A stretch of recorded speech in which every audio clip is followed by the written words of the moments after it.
It seems that what we think of ourselves doesn't always match what others think of us. Remember that coworker who thinks he's a brilliant presenter but puts everyone to sleep in meetings? Or your boss who brags about being approachable but terrifies the entire team? How about your friend that gives her children zero freedom but thinks she is a really good mom? The reason for our misconceptions might be the lack of self-awareness. Self-awareness is the first of the 4 components of emotional intelligence. Dr. Tasha Eurich, the established researcher of self-awareness, defines it as the ability to see ourselves clearly by understanding who we are, how others see us, and how we fit into the world. In her book called Insight, she explains that self-awareness evolved as a survival mechanism. For millions of years, our ancestors' survival depended on whether they could stick to the group, which guaranteed them food and protection.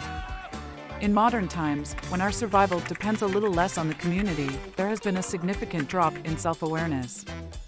We all know that friend that keeps dating the wrong guys and gets really upset when it doesn't work out. Or serial entrepreneurs that have tried themselves in many projects, each ending in a failure. A lack of self-awareness causes anxiety and dissatisfaction in the long run.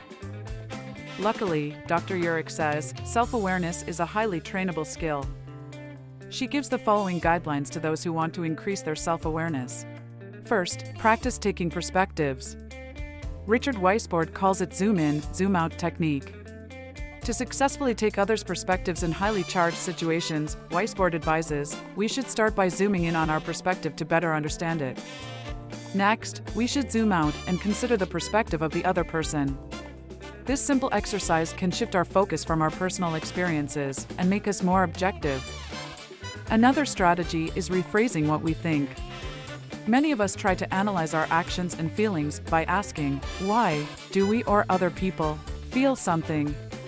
For example, a heartbroken friend might keep repeating, why did he leave me? While a dissatisfied colleague wonders why she didn't get a promotion. Psychologists Hickson and Swan discovered that a much more constructive way to analyze is to ask what, instead of why. Scientists explain that asking what keeps us open to discovering new information about ourselves, even if that information is negative or in conflict with our existing beliefs. The last powerful self-awareness building strategy is gaining feedback. Put simply, self-awareness is not one truth. It's a combination of our views and others' views of us.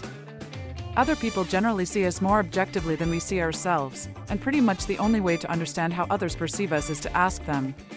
As we can see, self-awareness can be improved in many different ways. However, the point of increasing self-awareness is not just learning something insightful about ourselves, but also putting it to work, regardless of how surprising or upsetting it may feel.